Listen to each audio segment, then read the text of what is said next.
And now looking forward to some more action from the Goldwagen Superhatch category. There's 22 cars coming to do battle now, and coming to the closing part of the season, championship points are vital. There are a few people that are still involved and have a chance of this championship. That's going to be difficult. I was third quickest in qualifying, so I'm a little bit off the pace. But we'll see now. I made a few changes and going to give Hilton and Brett the run for the money. Hilton van Nieuwenhuizen in a new car. He's decided to get into the C2 and get it going in preparation for next year, I'm sure. But it's Jaco who's on pole position, and Jaco Kriel got a good start there. Van Nieuwenhuizen trying to push him. Look out for Mark de Tory trying to come around the outside here in Old Faithful. And Pieterse, that's not his normal car. No, it's not. Vanna Pieterse broke his car on the Friday, and Etienne Spies very kindly loaned him his Class B car for the race, took out all the weight, and he's scoring his Class B points. Louise with a good start there for the Class Bs, right on Garland's tail and starting to pull away from Koenig and from Baby Blue Nick Martin. So Nick Martin with some work to do if he wants to try and maintain and retain the number 1 plate for Class Bs. Oh, de Toy out of shape in turn 4. Not the way you want to go through there. That's going to lose him a lot of ground, and the fighting words we heard in his interview have literally just been thrown into the dirt there as he got it wrong through this part of the circuit. Malspur absolutely hauling for Class C's. Good start there from you, Matt, and looking forward to a possibility of an overall victory here if you can keep it all together, because it doesn't look like anybody else in the C's really had your pace here, even though Robert Stoltz and Peter Pienaar were pushing hard in the qualifying sessions. It was about time I got to grips with Kyalami. You're certainly right there. Had been a bit of a dismal. Oh, speaking of dismal, this is not how you get to grips with Kyalami. Where are you going, Morna Himon? That's not the way you want to be doing things, and that is a big, big pity for him because he was looking so good out of race number 1, parked on the exit, and I don't think we're going to see him come back on. The 2 super bosses up to the top of the hill. They've lost a little bit of ground there to Louise. Onto the sideline goes the 38 special of Anton Otto. He's parked on the sideline now, also out. So a bit of a race of attrition here as Hilton starts to open up a little bit of a margin on Brett Garland. So nice to see the Citroen on debut, winning out overall and Class A. Joubert having a magnificent run once again in the little Fiesta. She really is tough to beat when she's in the form she's in. Even Chris Davison and Jaco Kriel battle to stay with her. Arthur Thorne will hang on for 2nd place in the Class Bs. He's had a busy day in the saddle as well. But Class A across the line, checkered flag is out, and a debut victory there for the C2, as you said. Good effort. Oh, hold on a second. I was about to say good effort. Not such a good effort there. Someone needs to learn to tighten the wheel. And Vanna Pieterse, well, the team are going to have a chat with him, well, he's going to have a chat with the team, because the wheels have literally fallen off in the final corner. It's going to drop him right out and out of contention for the top 10, no doubt. Hopefully he can limp it across the line. But it is Class A 1 to 3 overall. Van Nieuwenhuizen, Garland and de Toy, with Joubert taking the Class Bs. Arthur Thorne finished up 2nd in Class B after a hell of a long layoff, so nice to have him back. Nick Martin was right behind him and looking to maintain his lead in the Class Bs. Malspur, my fellow commentator, taking the Class C victory. Great effort there ahead of Robert Stoltz and Peter Pienaar.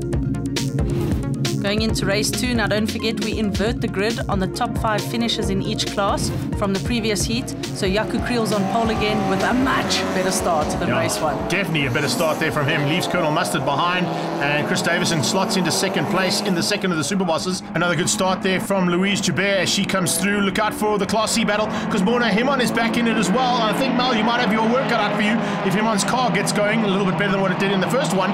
And wow, here onto lap 2. Check at the change at the front end. Garland's got through on the ASAP Citroen, and Van Nieuwenhuizen has got some work to do.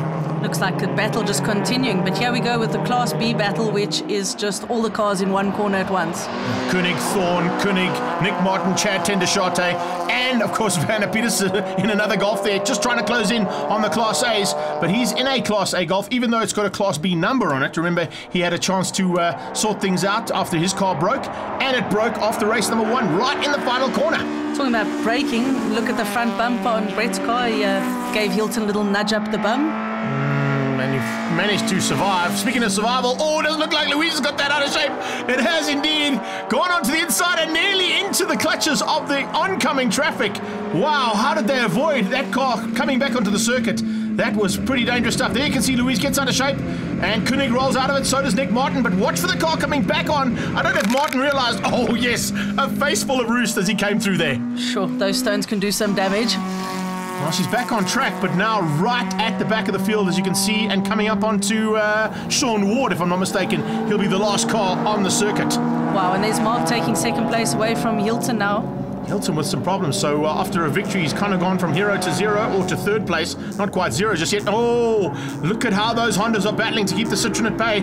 Peters is just waiting for some mistake, and he's not even going to wait, he's going to try to sneak up the inside and get through on the Citroen.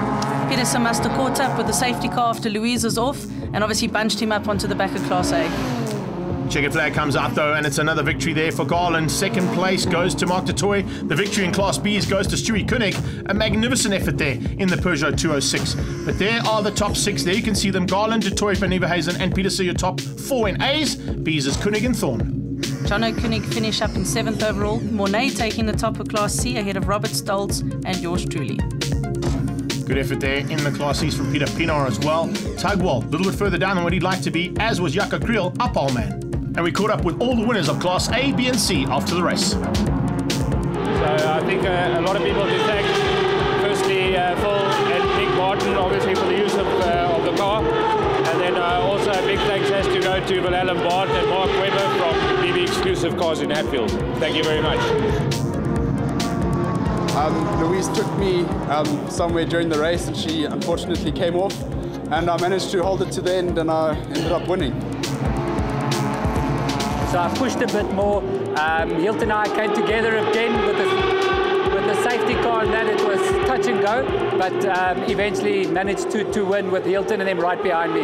Awesome guys. As always on the Extreme Festival, On the Track Racing, DeWalt Tools and Tissot hand out the Driver of the Day award, and this time the Superhatch driver in Class C, Mal Spur, taking the award. Don't forget to put into your diaries the 15th of November, the grand finale at Swartkops of the Extreme Festival.